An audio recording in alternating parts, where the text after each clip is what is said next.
Okay, so good afternoon, guys. Welcome to today's class. My name is Victor Peter Ukok, right? And we talked about JavaScript in general and programming language in general, and in our last class. So in this class, we're just going to talk about some key concepts in JavaScript, some very basic concepts in JavaScript, right? Building blocks in JavaScript. Let's start with variables and constants. What are variables and constants? Of course, in our mathematics, they told us that variables are values that change, right? And then constants are values that stay static. They don't easily change. So we have now you can declare variables, right? Using two keywords, right? So you can declare variables using the var keyword, although this is very old, or you can declare variables using the let keyword. So these are for variables. Okay, and then you can declare constants with the const word, right? The const keyword. So these are used for constants. Okay, right. Now I could declare a variable as var equals to maybe 25, for example. And okay, so you use the var keyword, then the next thing is you'd give your variable a name, right? The variable can't just exist without a name. The name is what is used to identify the variable, right? The value is what that name carries around. So if I say let r equals to 35, for example, anywhere I put r, anywhere I use r in my code, it will be referred to as me using 35 because r is now the name that I could use, or the identifier I could use for that particular variable. Okay, I hope you guys are following. Okay, so let me say this also.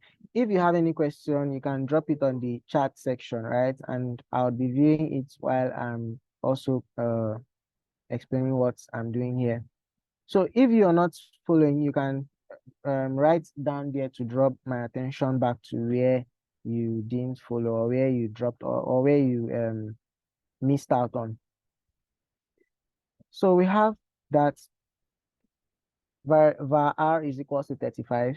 We can decide to do whatever I want to do with that value. We could say I want to console.log r. And remember, in our last class, we said that when we use console.log, we are using it to print out or to output a particular value, right? So we would say we want to console.log r. We've written our beautiful code.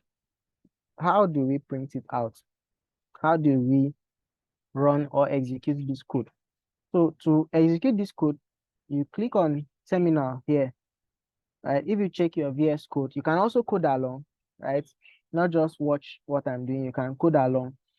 You click on terminal, you click on new terminal here, right? Or you can follow this command, Control Shift and backtick. So if you click on that, it's going to bring out the terminal, right? Which is what you're seeing here. Then you can execute that code by writing node. Remember that node is the name of that of the runtime environment for JavaScript, right? And remember that in our last class we installed node. You now say node space, then the name of the file. So you can say js.js. Then when you press enter, you see that 35 is being printed there, right? You can try this on your own and see what the result is going to be, right? Also, you can write node script.js and just press enter, and it's still going to understand that it's a JavaScript file you're printing. So instead of doing, I named this file wrongly. I would have named it something like scripts.js. So when I'm running it, I'll say node scripts.js, or I could just write node script, and it's going to understand that it's scripts.js I'm trying to run. Okay. Now, what can we do with this, right? We can multiply, because this is a number, right? We can do arithmetic operations on it, but that would come later. Now, we can change the value of this r while this code is running. For example, I can do this. I can say var r should be equals to 40. And if I print out the value of var r again, if I just say r again, and I run this code, I come here and say node script.js, and I press enter, you'll see 35 and 40 being printed, right? So 35 was printed when this line of code was executed, and then 40 is being printed when this line of code is being executed. Now, we have these two different, we have r, but r after this line changed from being 35 to being 40. And even if we log out r again the second time, it's still going to give that value of 40. So if I run this code, node script.js. Okay, so someone might ask, what did I press to complete it? So while I'm on the terminal, if I type scr, for example, that's a part of the name of the code I want to run, and I press my tap button, right? It's going to complete it for me, and then I can run it. I hope you guys are hearing me clearly. No, and I hope there is no question. If there's any question, the chat section is there. You can always like say what you want to say there. Okay? Okay, nice. Someone says he can hear me clearly. Right. So let me remove the second console.log there, or the third console.log. Now, what I've done here, right? Or let's leave this out, right? What I've done here is I have declared a variable, or I've initialized a variable, right? I've initialized a variable, right? And then I have assigned that variable, right? Okay. So someone is saying, please, I'm still trying to understand this var, right? Now I'm going to explain it. So here I've declared a variable named r, right? Or I've initialized a variable named r, and then I'm giving that r a value of 35. So this is me saying, it's like saying, create a house or create a carton named r, and then give that carton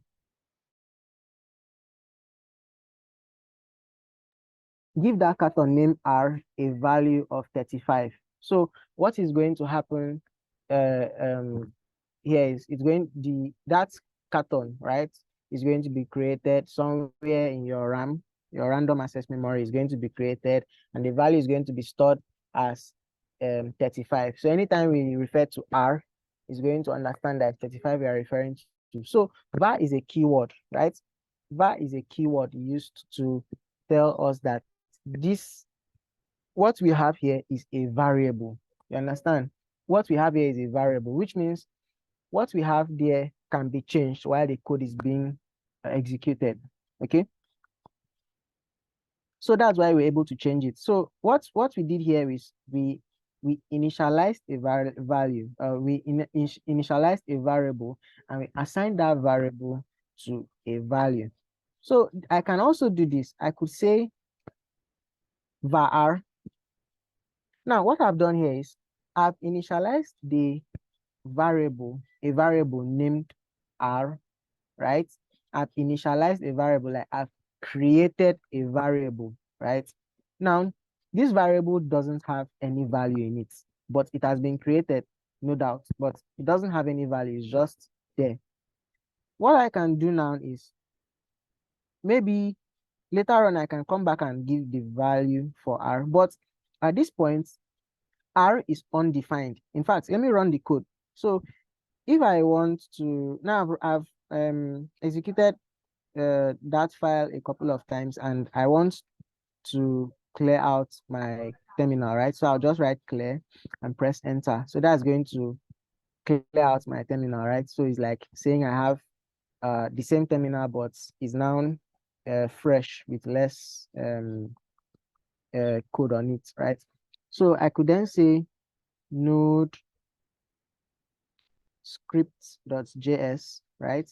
And I press enter. Look at what it's showing.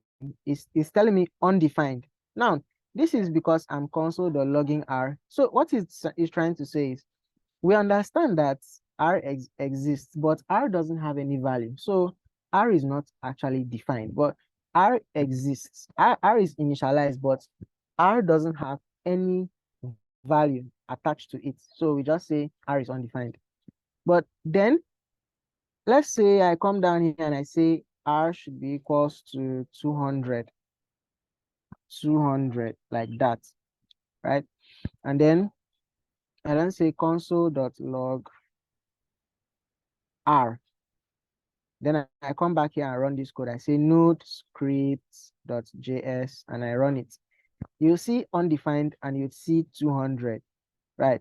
So what is really happening here? What is happening is that we have that R was created, right? The variable R was created, right? And then it wasn't giving any value, okay? And you just say, it's just like saying X that we used to find in mathematics. So R is here, but R doesn't have any value, right? But then later on, I then say R should be 200, and then I now log out the value of R.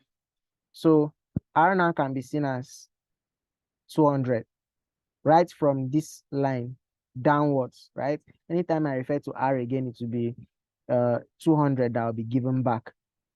So I hope you guys are following. Is there anybody that has any question, or they are confused already with what I'm doing?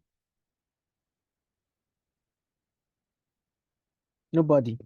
Right. So look at this. We could also say, we can also write var R is equals to 200 and it will still run the same way, right? So this is what is happening here. Okay, someone is saying he's understanding it gradually. So this is what is happening here, right?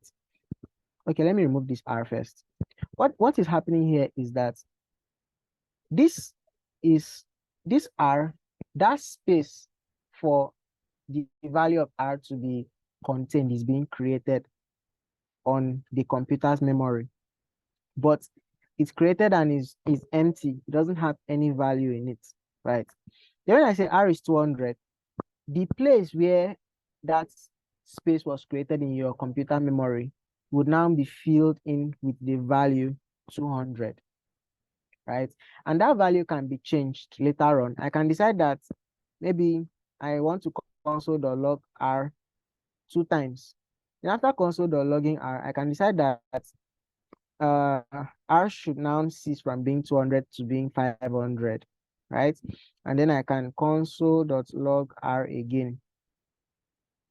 So if I do that and I run the code node scripts.js and I press enter, you guys notice first R was undefined, which is this line of code running. R is initialized and I try to print R is undefined. Then here I say R should be now be equals to 200. I print R the first time is 200. I print R the second time is 200. Then I change the value of R to 500 and then I print it out. So that's why you're seeing this result. Okay. I hope you guys are following. Is there anybody that is finding it difficult? If you have any question, put it on the comment section or the chat section. Yeah. Yeah, I said you should Okay. put it I on have the a chat. question. Can you put it on the chat section? Thank you. Right. Okay. Bring You've second. you've you've cleared it already.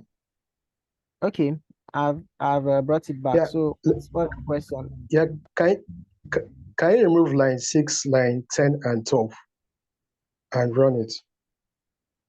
Line 6, line 10, and line 12. Right?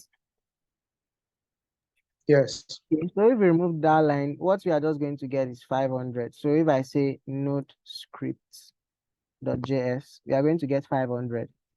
So what is happening here is R was actually undefined. R was given 200, R was given 500 before we printed it. So R is going to be the last reassigning that you made to it, so which is 500. Have I answered your question? Yes, you have, sir. Okay. All right, so let's move on. Now, I can decide to do this. Let me take this code back, right, to how it was before.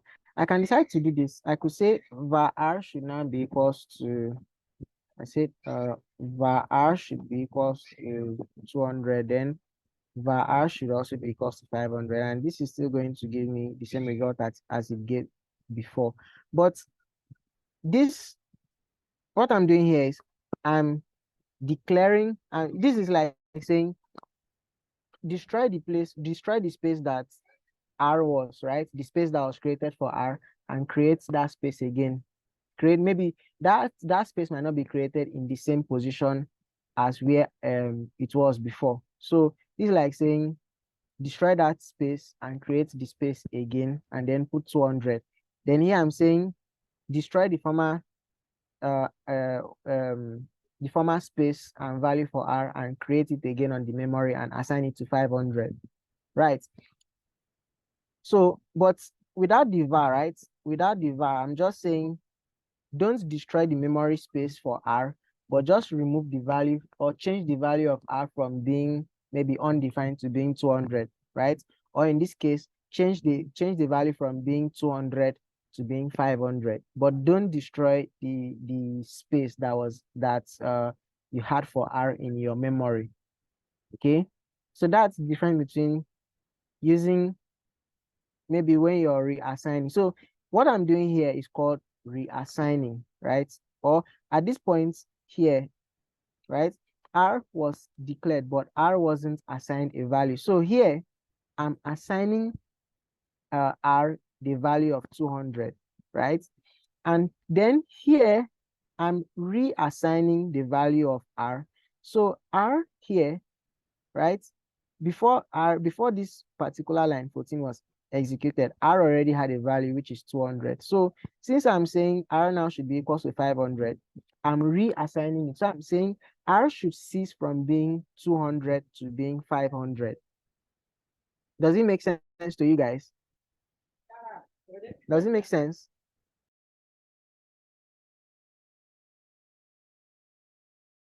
Hello, does it make sense? It makes sense to you guys, right? Is there anybody that is not following?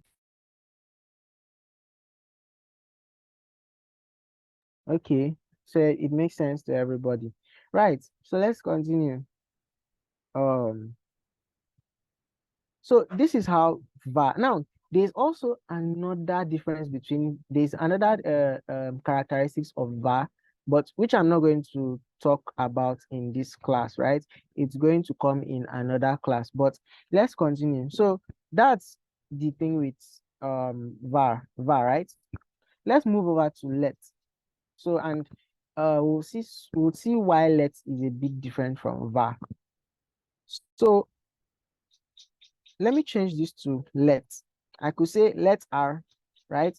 And of course, if I console the log the value of R, it is going to be undefined, definitely. Of course, I could then say R should be equals to 5,000, and then I could console the log R, okay? And of course, console the logging R is going to give me 5,000. I can also decide to maybe, okay, let me execute what I've done so far. So I could come back here and write. Okay, so there's also another way of being faster with your execution. So instead of you typing node scripts.js, when you're here, to see the last command you executed, you can just press your up button or your arrow up key once.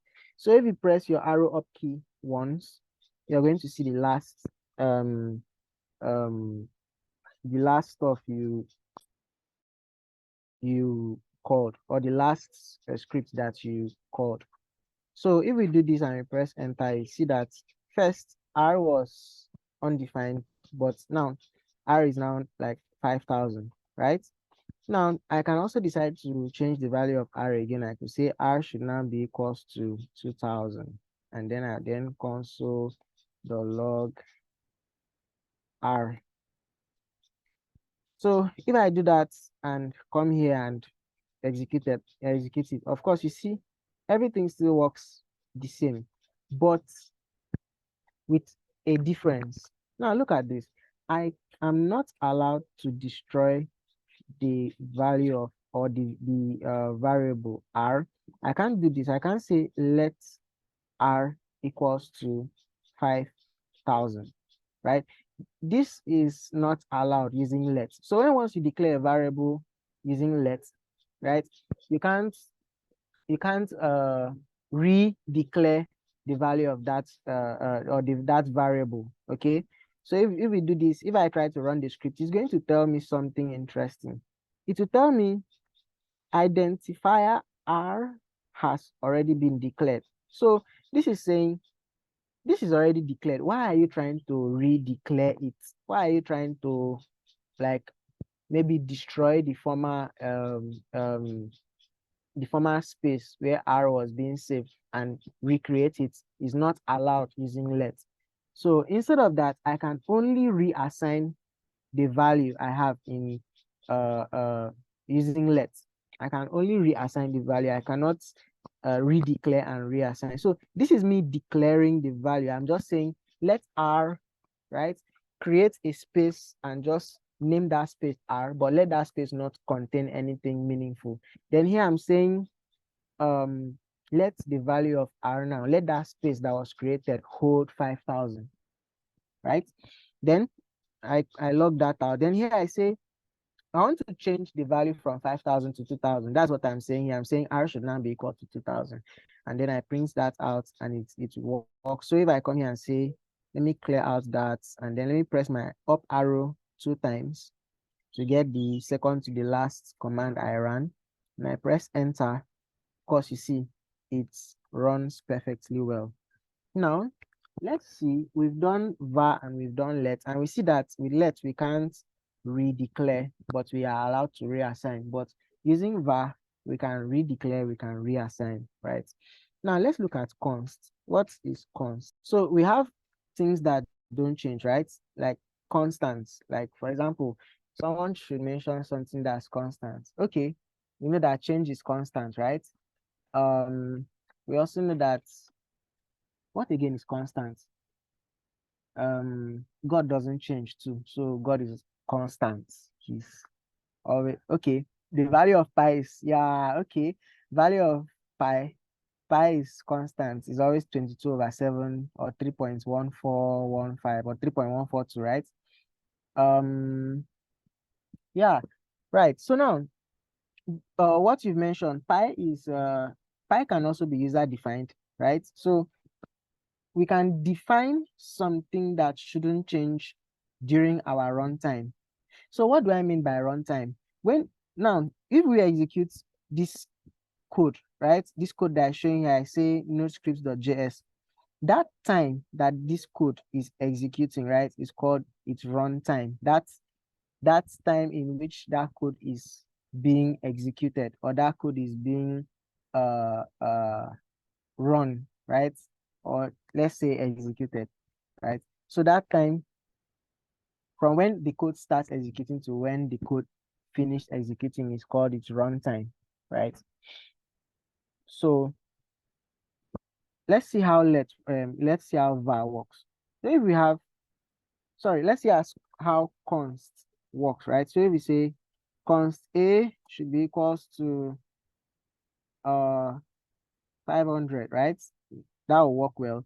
Now, one thing about const, right? Const doesn't allow declaring alone. Like you can't say const a and then later and now say a should now be equals to maybe 500 or 200. If you try to run this code, it's going to give you an error. So let's try to run it.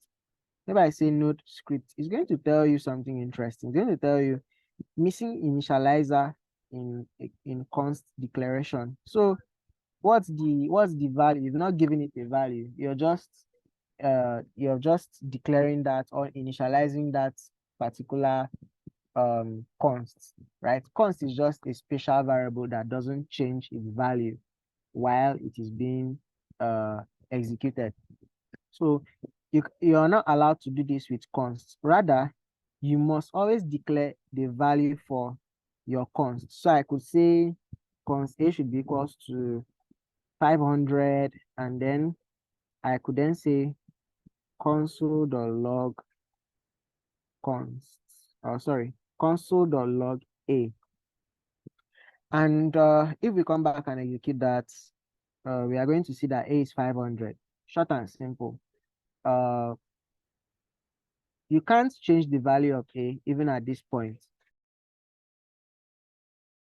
You can't change the value of a. So you can't say a should now be equals to 300. No, this is not allowed. It's not allowed. The value of a, as far as it's 500 now, right? And you've this code has started to run, right? That value can't change. So the only time you can change the value is if you stop that code and then you come back and manually change it to maybe let's say 200 here, then you run it. That's when it can change. But while the code is running, let's say this code takes, if this code takes like 15 minutes to run, while it's running, right? Maybe you try and come and say a should be equals to something else. It will not work, right? It won't work. So that's it for const. So you know that const don't change as far as you've given it that value. When it's being executed, it's not going to change. Now let's talk about keywords. So does anybody have any question on what we've done so far? Any question on this particular aspect? All right, so there's no question. Okay, cool. So let's move on. Let's look at what keywords are. Okay, so keywords. Right, so keywords are also called reserved words. So you can call them keywords or you can call them reserved words. Reserved words, right? Now, what are keywords or what are reserved words? Now, they are words you can't use in JavaScript, right? Like let me call this JavaScript keywords because now we are referring to JavaScript, right? Now, these are words in JavaScript that you can't use as your variable name. So you can't name your variable const, you can't name your variable let, you can't name your variable var, you can't name your variable function, you can't name your variable delete, right? You can't name your variable okay, so while you can't name your variable if, you can't name your variable f else, you can't name your variable for, right? All those words are reserved words because they are used as commands in JavaScript, right? So you can't use them as variables or you can't use them as function names, right? And if you don't know what functions are, you've not used functions, you're good, right? We are going to go into functions in one of our classes, right? Okay, so that is it about JavaScript keywords or reserved words. They are just words that are reserved. You can't use them for um um to name your variables or your functions because they are reserved for commands. Okay, I've emphasized that. Now, let's look into the rules for naming your variables, right? Now, one of the rules for naming your variables is that it must not start with a number, but it can contain a number, but it must not start with a number. So you can say 200A. This is wrong. It's already underlining it for you because your variable is starting with a number, right? Which is wrong. Your variable can contain a number. You can say a 200 letter word, right? Or you can just say a 200. That's accepted, right? Or a 200 what level students. A 200 level students, right? That's normal. This is accepted. Your variable cannot contain special characters like asterisks or plus or a hyphen.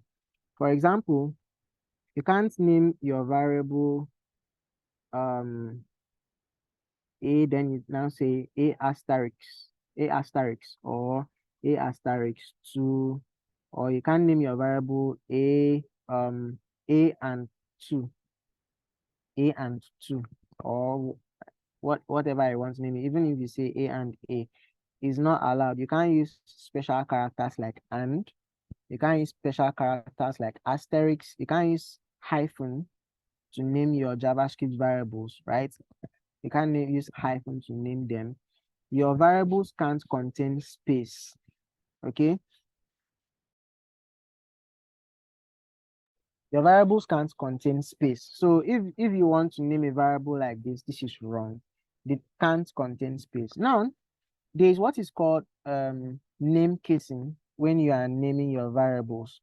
Okay, so what are name casing? They are conventions, right, followed to name a variable. So in JavaScript, if you notice, let's say I want to name let me use a long variable, right? A variable, let me just form it. Let's say the value of R. Let me just use that. Now, if you look very well, what I'm doing here is day is a word, value is another word, R, off is another word, R is a letter, right? But what I'm doing is I am using, so the first word, right, is totally in small letters, but the initials of the other words, right, are in capital letters, right? Now, this style of naming your variable, right, where you have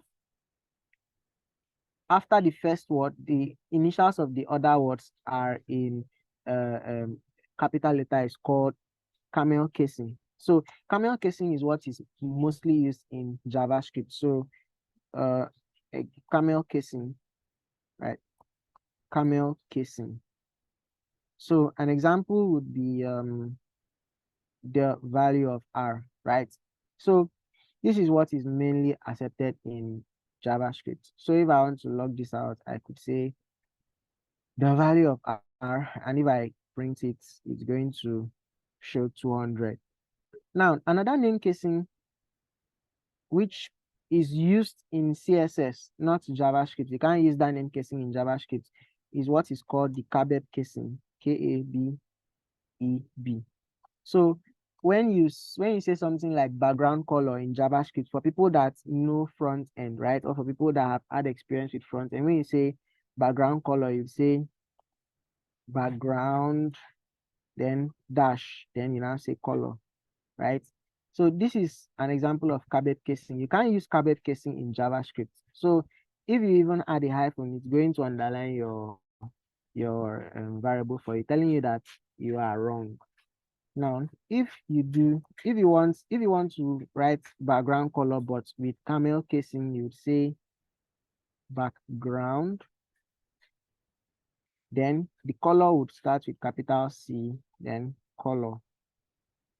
Right. So there's another name casing, right? There are a lot of name casings. There's what is called the camel, not camel, sorry. There's what is called the Pascal casing. Pascal name casing for your variables. So this is how it looks. For the Pascal case, if I want to call the background color, if I want to name a variable background color, I'll say background, then color. So this one is saying all the initials, right, for the words have to be in capital letter. None of them have to be in small letter, right? So that's how you do Pascal casing.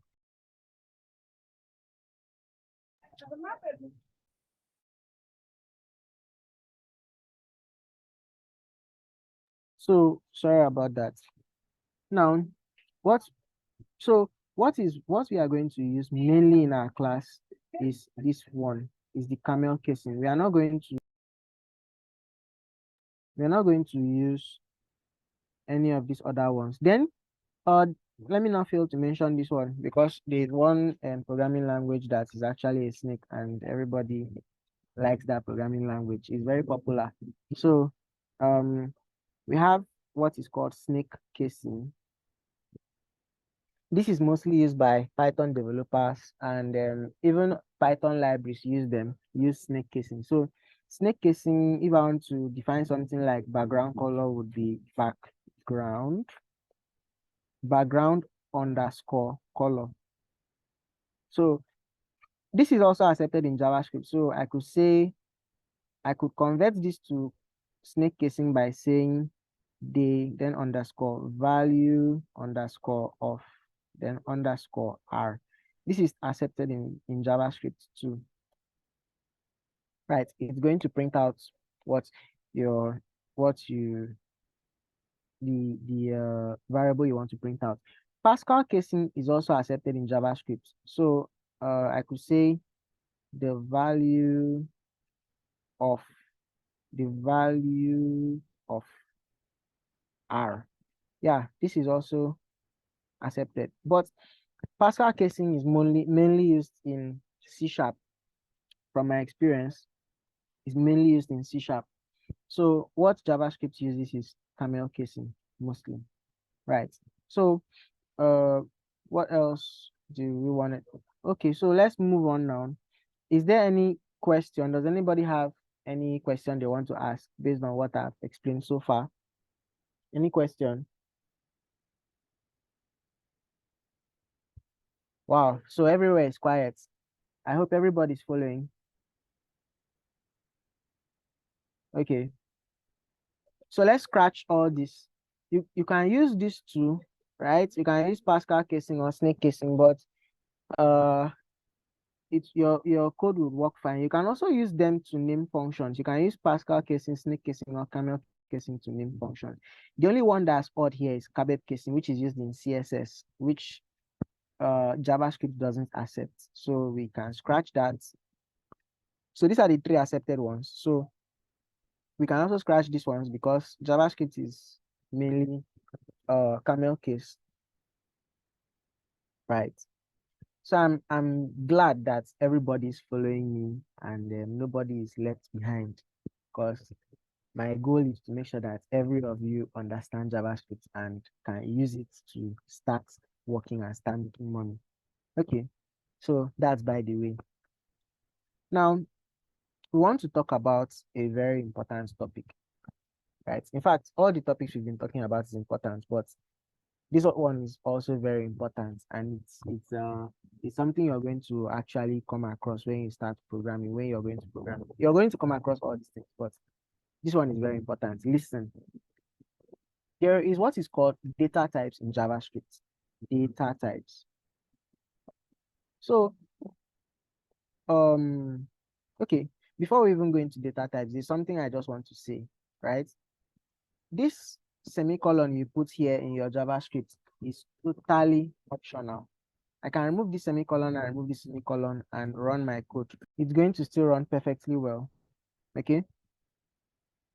So first, semicolons in JavaScript is totally optional. And then secondly, most of you see that we have double slash here, right? And you're wondering, what is this double slash doing, right? So now this double slash is used to comment a particular line of code, right?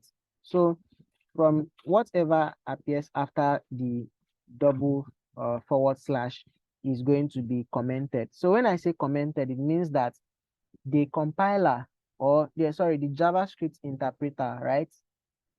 Or node, when executing this file, is going to ignore anything that is written after the forward slash.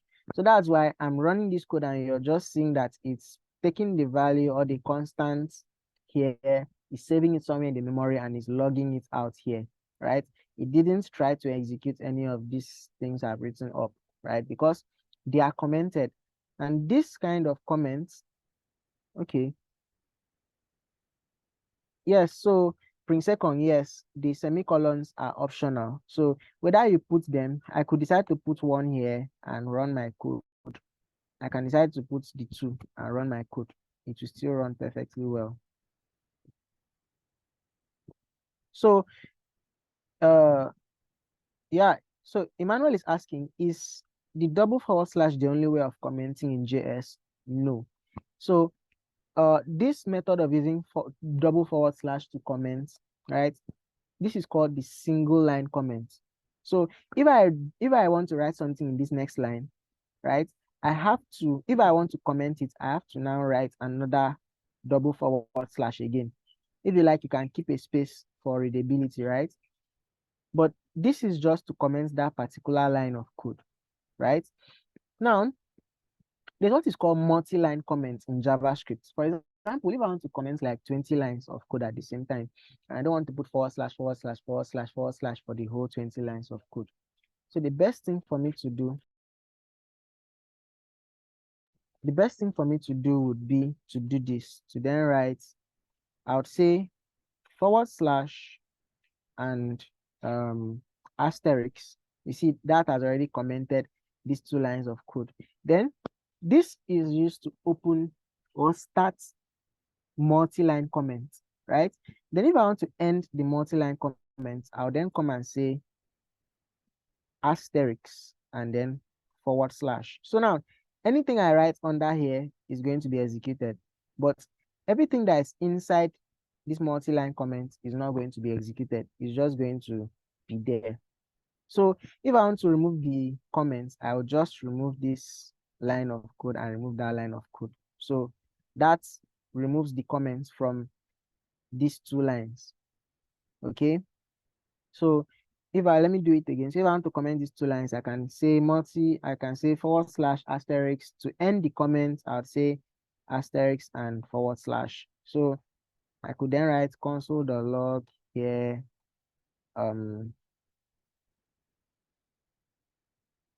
Hello guys.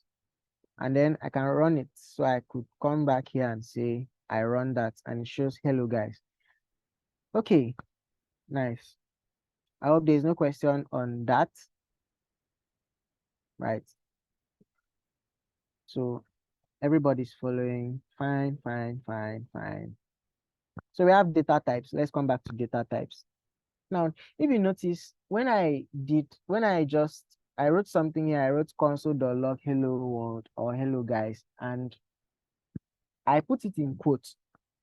But here I'm writing 200 and I'm not putting the 200 in quotes. The 200 is just there, like just there without quotes and it's running fine. Now, look at this. If I try to do this, let me try to run hello world, but without quotes. See what my compiler is saying already. It's already even underlining it for me. So at this point, what is it even trying to do? Like, why is it even underlining my code? But my code is correct and it's correct. Now, a lot of people will start arguing. My code is correct, though, it's correct. But what is happening here is your compiler or your interpreter, right, in this case, right, is looking at this code Okay, let's not use our compiler now because we are not running the code. But VS Code is looking at what you're writing and they're like, check what you're writing again. You're not actually correct. And it's true, you're not actually correct. Because this here, your JavaScript or your VS Code is trying to think about what you're trying to say. Are you trying to say this is a variable? Because you've not declared any variable named hello and you've not declared any variable named world. So what are you actually referring to if this is not a variable, right? If I just wrote hello like this alone and I come and print and I come and run it, you see it will tell us hello is not defined because we've not defined any variable named hello, right? But if we do something like this, console.log, sorry, we said const hello should be equals to maybe 200, for example, 200. And then let me clear out this and then we type node index.js. Not index.js, script.js, and I run it. You see that 200 is being printed out. Yay, cool. Okay, but let me remove this line of code. It's going to start affecting us. Okay, look at this. What we can do here is for us to tell JavaScript that what we are trying to run is not a variable or a function, but it's actually a literal value. We can put double colon or sorry, double quotation mark or single quotation mark, anyone, and we then say hello world. So if we do that and we run the code, so we say, let me clear out that and we say node script.js and then we run it. You're going to see hello world there. Beautiful. Now, this double quote you're putting here has told JavaScript something. It has told JavaScript that what you're trying to run is a literal value, is a string. So now, one kind of data type you have is string. One of the data type you have is string data type. So string are just characters, set of characters that you want to use for whatever you want to use them for, right? So then there are things you can actually do with this string. For example, I'll show you. But then what if you want to do like mathematical stuff, like maybe let's say 200 plus 200 plus 200. That's yeah, that would give you, let's say, 400, right? These two are actually um these two are actually numbers. If you hover on them, let's see, if you hover on them, okay, they are not actually showing that they are numbers, right?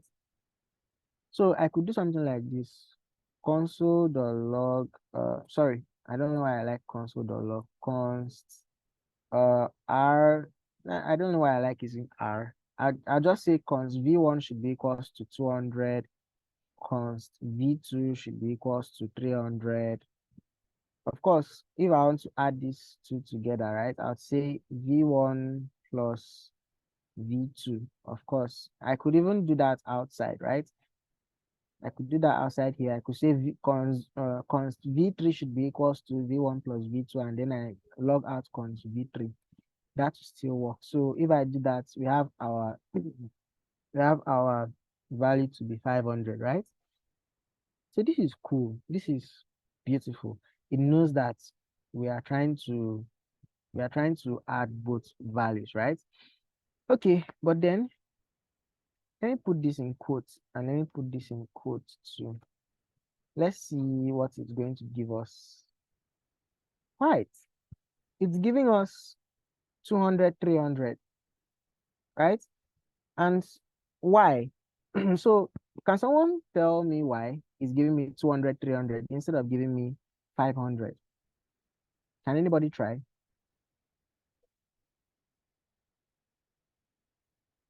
Hello, can anybody try? Or are you guys just watching me?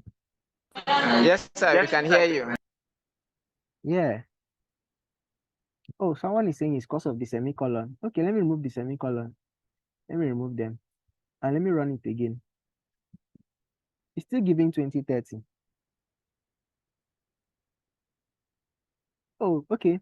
Someone says something interesting. It's seeing it as later. Okay. That's not totally correct. Okay. So what is happening here is it is seeing V1 and V2 as a string. Yes, love it, got it. Love it, you have it. It's seeing 200 and 300 as strings instead of numbers. So what it's just doing here is concatenating the two values. So when you add two strings together, so this is one thing to also note. Adding two strings together is called concatenation. So when once you put two strings together and you put a plus symbol, right, in between them, what you're doing is just you're concatenating those strings, you're not adding them, right? So this is a string now because of the quotation marks here. This is also a string. Also, you can use single quotation marks if you don't want to use double quotation marks, right? You can use single quotation marks, right, to run your string, right? So if I do that, I clear it out and then I come back and run it, you're going to still see 2030, right? So what can I do to actually convert this, right? Let's say these are strings, right? I want to convert them to numbers and run them, but I don't want to touch this, what the values are. So can anybody, maybe someone that's experienced with programming already, guess, or even if you're not experienced with programming, like, can you just guess what I'm supposed to do here and here, or what I'm supposed to write? Can anybody try?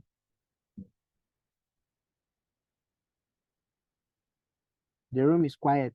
Everywhere is quiet. Everybody's watching. Someone should try to say something. Okay, cool. So people are saying I should convert it to a number. So I should convert V1 to a number. I should convert V2 to a number. Yes, and that's Lovett and Ademola. Cool. So probably use number method. Wow. Okay, that's true. So we can actually use the number method to convert it, or we can use pass in. So I have to wrap those two in brackets. Then I'll then say number here, and I'll say number. Now, number is a function that's used to convert a string that has or that is a valid number to a number. Now, if I run this code and let me run this code now, you see, we now have 500, right? Now, what is happening here is what you're putting into this number, right? As being, this number is a function now, right? So what you're doing is you're putting V1 into this number and you're saying convert this string to a number if the content of that string is a valid number. So which means if you have something like hello in this string, hello is not a valid number, so hello will not be converted to a number. Okay.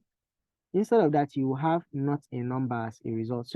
So if you don't want to use number like this to convert your strings to a number, what you can use is pass int here, and then you say pass int here. So pass int is going to convert, is going to still do the same job as number. It's going to convert both to numbers. So if you run this again, you're going to see 500. Cool, beautiful. So there are other things you can actually do, right, with a string. So this was just by the way. So you've already learned something. You've already learned pass int, right? Pass int. You've learned number, and you've also seen that number is used to convert a string to a number. So someone might be asking, what if one of these was not a valid number? Let's say V1 was not a valid number, right? Let's say V1, the content of V1 was hello, and we tried to convert hello to a number. So what do you think we are going to get? Can someone try? What's the value we are going to get? if we try converting hello, someone says error. I did the molar, not really error, right? Let's try. So we'll get not a number, right? Not a number, NaN. So NaN is just trying to tell you that what you're trying to convert to a number, or what you're trying to do, right? You're trying to work with something that's not a number. So if we say NodeScript.js, what you see there is NaN. So NaN is there telling you, what you're trying to convert to a number is not a number. Okay. So let's see. Let's work with this. Now, there's what is called string properties, and there's what is called string methods. And I'm going to explain that using we humans. Right. So all of us exist, right? And all of us have characteristics and actions we can take. For example, I have 2 eyes, right? I have 2 ears, I have hand, I have a hair complexion, a hair color, I have a complexion, I have a height, right? I have my height value, I have all those things, right? All those things are my properties, like things that pertain to me. Okay. I have my DNA, right? Things that pertain to me. Now, those are my properties, right? Then I have actions. So actions are things I can do. For example, I can shout, I can run, I can walk, um I can walk in reverse, for example. So those are actions I can take, right? So let's take that, for example, everything that has those 2 characteristics can be called objects, right? They can be called objects. So an object can have properties, an object can have actions. So actions in programming is called methods, right? So anything you do in JavaScript, let's say now we are saying v1 is equals to hello. That hello that you're seeing that is a string is actually a string object. So now that string object now that you've called has things that is peculiar to that string, right? And it also has things that you can do with that string. For example, if I want to know the total amount of strings or the total amount of characters that are in this string, right? I can then say this string is hello, then the value of this v1 is hello. So I can say, for me to know the value or the total characters inside this string, I can say I want to know v1 dot length. If I say v1 dot length, this length here is a property of this hello. So if this hello increases, the length property is also going to change. So if I console.log, so let me clear here, and then I say node scripts.js, you see that the length there is 5, right? Can you see that? So that's the property. That's a property of hello, for example, right? If we write hello dot, and we just write dots, you're going to see a whole lot of things you can do here, right? Now, length is the only property, right, that a string has. Now, if you look here, if you look at my screen, you see that there are 2 kinds of shape. There's this rectangular matches kind of shape, right? Then there's this box. Now, anytime you see this in on your VS Code, we are referring to a property, right? We are referring to a characteristics, right? A characteristics of a particular data type, right? Or a particular data, right? Then when you see all this, we are talking about the actions that can be taken on that string. For example, I can decide that I want to replace, let me use replace, for example. I want to replace O with I in that string. So this is an action I can take on that string. I'm saying I want to take this action, and the action is that I want to replace O with I. And if I run that, I say NodeScript.js, and I press enter, you see that we have HELLI instead of HELLO, right? So the simple way to differentiate, another way to know the difference between a property and a method, right, is that properties don't have square parentheses, right? Properties don't have parentheses. Like for example, I called length here. I didn't say length and then I put bracket like this. That is wrong, right? But look at this. I just said v1.length. Length doesn't have any parentheses, so it is actually a property. See it here. It's a property. But if let me go back to the replace, right? Sorry, replace, and then I replace O with E, for example, and I run it. You see, now this one has this parenthesis. One, it has what is called its arguments. So what I pass in here, these two values you're seeing here are called arguments, right? They are what, or you can call them yeah, they are arguments, sorry. So when you're declaring a function, that's when they are called parameters. But don't worry about that. We'll talk about that later. Now, it's not every uh it's not every JavaScript method or JavaScript action that accepts parameters. Some of them are empty, right? This one, replace, accepts a search value. So we are searching for O, and it accepts a replace value. So what you want to replace your code with, or what you want to replace the O now with, right? So this first argument here is what we are looking for. This one here is what we want to replace what we've seen, or what we are searching for with. Okay. Now look at something like this. Let's say I want to convert hello from small letter to being capital letter. I'll now say hello dot to uppercase. When I call it, and now come here and now run it, my scripts.js, what you see here is hello in capital letters, right? Now look, this to uppercase is not accepting any argument here. I'm just calling to uppercase like that, and an action is taken on that string to convert it to uppercase. Okay. Now, these simple things I'm showing here are things that when you start writing program, right? When you start writing a program, you will definitely come across. So it's important to know them, because these are building blocks for whatever complex app you want to build, complex whatever you want to build.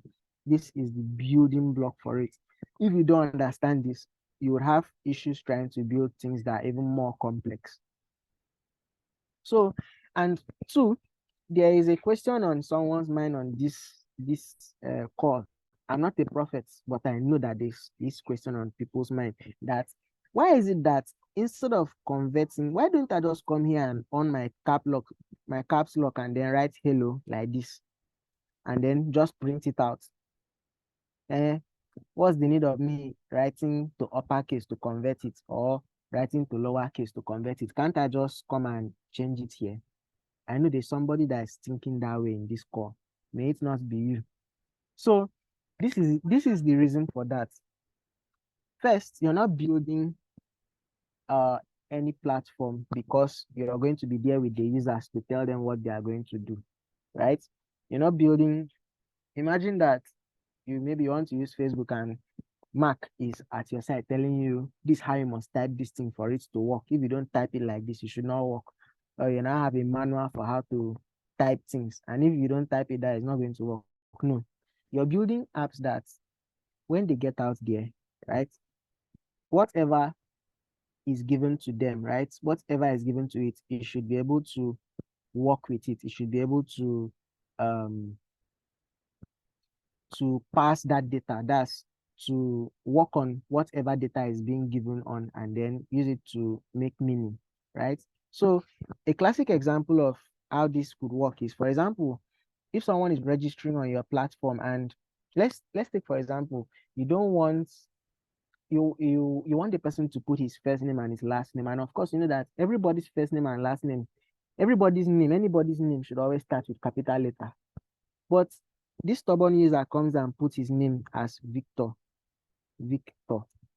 like that on your platform, and wants to save that name. But you're not there to tell the user that you must start this thing with capital V. So how do you do it? You can then write a script of your own that when the name comes, you can convert the first letter of that name to capital. Then you add the other ones. You add the other part of that string before saving that name on your database. Okay? Because you can't actually trust your users. That's just one thing. No matter how, so even if you announce it that this is how it must be, your users are usually that way. I wouldn't say they are stubborn, but they are usually that way. They do what they want, and if it doesn't work out well, they blame it on you that made that that platform, that your platform doesn't normalize data, or your platform doesn't do things properly, right? So even things like maybe someone is trying to register on your, maybe someone is trying to register, maybe using his email, and the person puts an email that's not a valid email. Of course, an email should contain at, an email should contain maybe .com or .something, right? An email should have its username part and all those stuff. But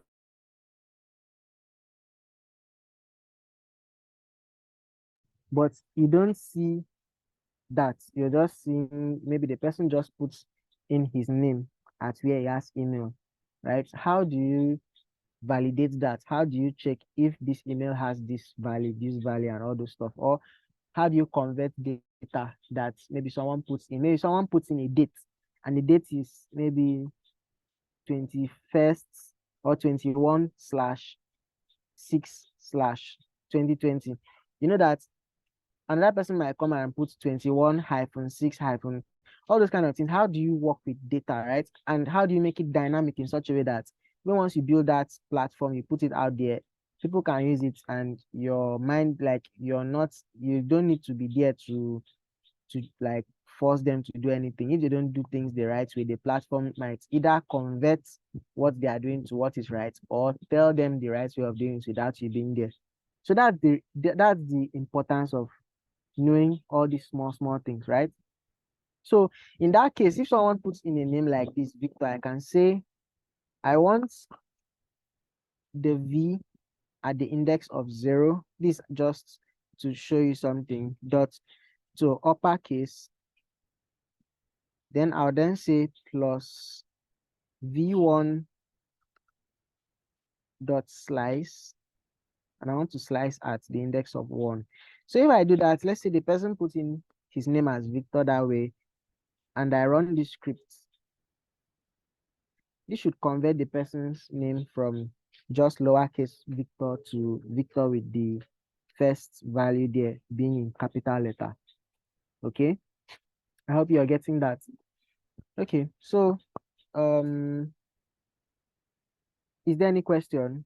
Does anybody have any question they would want to ask? Okay, so Adedemola, what's your question?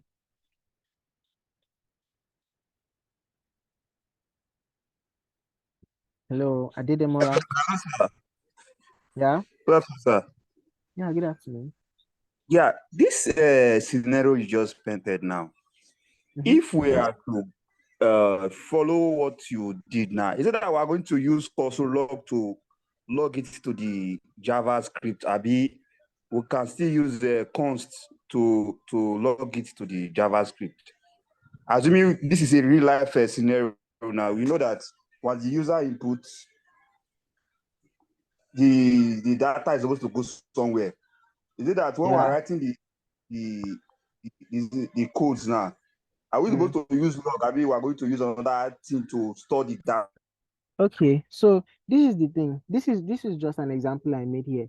In real life, what you're going to do is you're going to have a backend infrastructure, right? Which is what you guys are actually here to learn.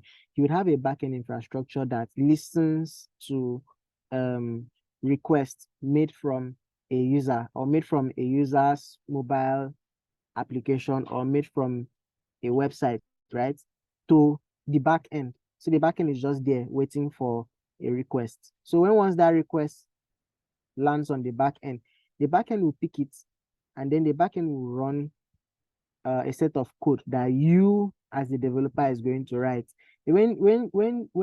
So now what you've written there can save the data, can validate that data, and decide to save it on the back end. That's save it on the database, and then maybe send a response to the user that, okay, you've been registered successfully, or what's the information you supplied is incomplete. You understand? Different scenarios. So you're not going to do it here. Like, you can't just use JavaScript like one file like this to write back end. Like, there's going to be that time where we are going to start writing the proper back end, and you see how you can receive data from a user and how you can convert that data to something that is meaningful, and then decide to save it, or you can decide to do whatever you want to do with that data, right? But at least to do what is right with that data, not doing anything you want to actually do with that data. So this is just an example, right? I hope I've answered your question.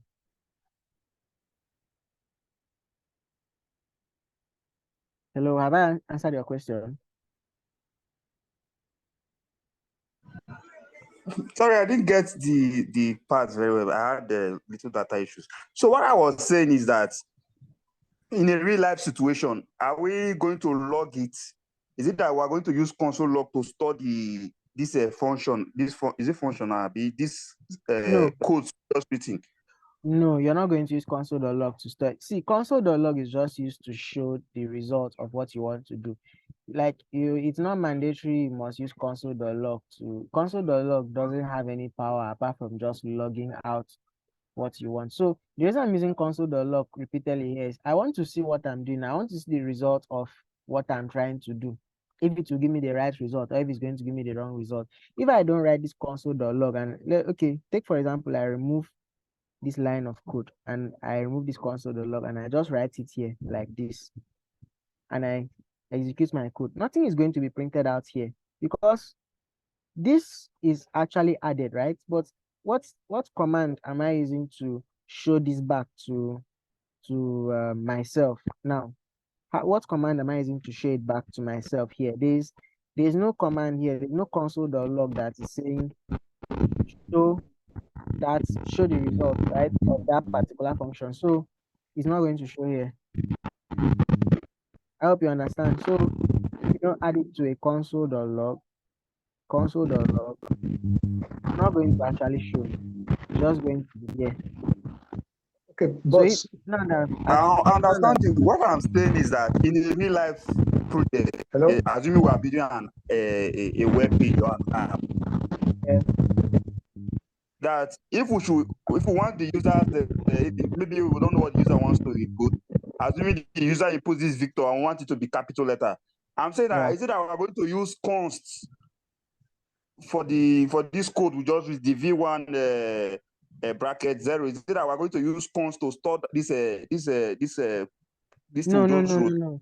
You're not going to. Okay, on the back end temporarily while that particular code is running, like when that particular request is being treated, right?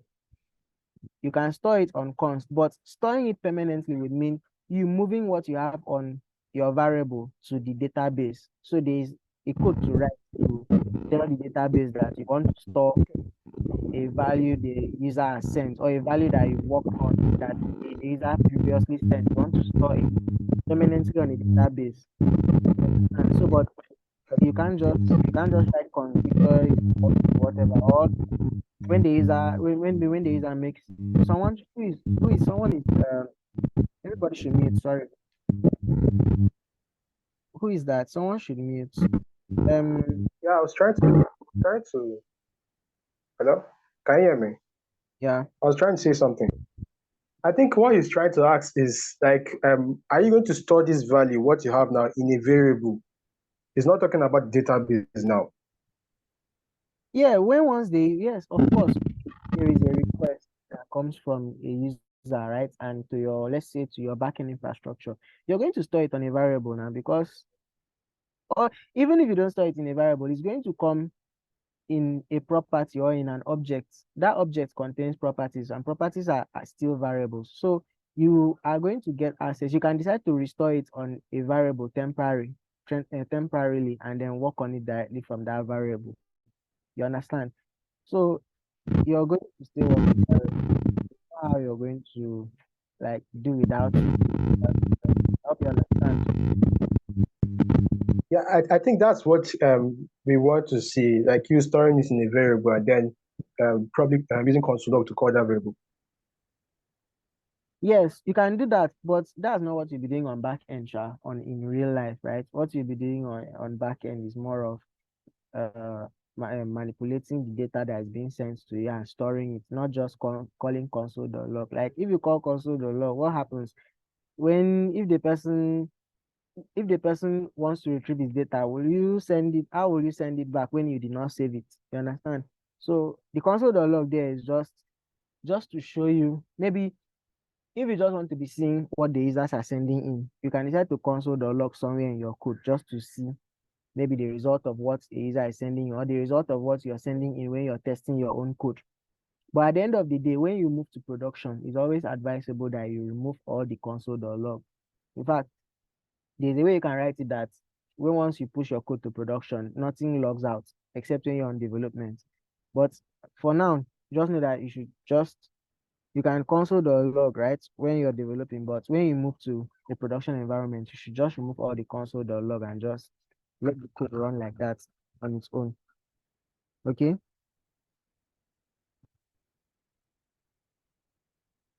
So I hope there's no other question.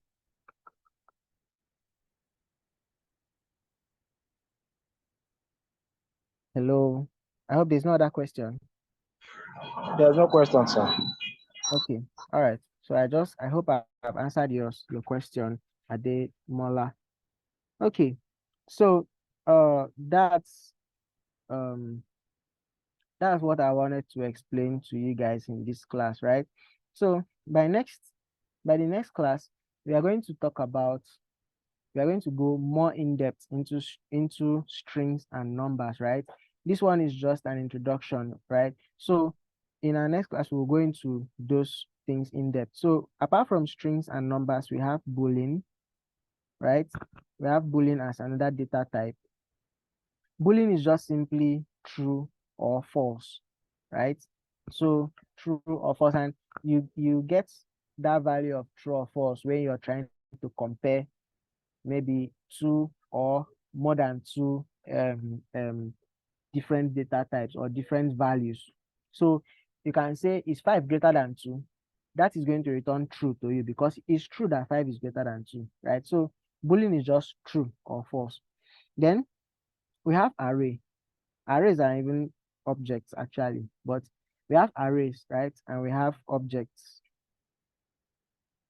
So array is actually very big topic, right? Very, very big topic that we actually go into. But then by next class, we should pick at least 3 of these: string, number, and boolean, and then talk about them very well. Then another thing I want you guys to do, for people that are totally new here, I'm also going to, in one of the classes next week, go deep into teaching about Git and GitHub. So it's very, very important because you can't just you can't code, right, and just be in isolation and just have your code to yourself, right? You always have to push it to Git. You deploy the codes that you're working with. Sometimes you might collaborate with other developers around the world. That's true. And also our assignments, right? Because definitely assignments will come. I think here they are called tasks, right? So tasks will come, and most of the tasks, if not all of the tasks you're going to do, is going to require that you push your code, right, to GitHub, and then you submit your GitHub link. I'm telling you now in advance so that you prepare yourself very well. You can research about Git and GitHub, right? We'll talk about Git and GitHub in one of our next class is next week. So go head over, maybe after this class, head over to github.com and then create an account there. github.com, create an account if you don't have an account there, right? For people that already have an account, yeah, nice, it's good. But for people that don't do, go there, create an account, and you can maybe research a bit or read a bit about GitHub and Git, and then by our next class, right, or one of the classes next week, we are going to talk like more in depth into what Git is, what GitHub is, what's the difference between both of them, how both of them can be used, right? Then for people that are not using Linux, please download Git for Windows, right? Or Git Bash, any of the two. Download it, install it. Then next week we are going to configure Git and then start using it. Is that okay? Yes, sir. All right. So we come to the end of today's class, right? Thanks for being there, for staying there, and we'll see by next week Tuesday. Okay. Yeah, thank you so much, sir. Really appreciate your efforts. Okay.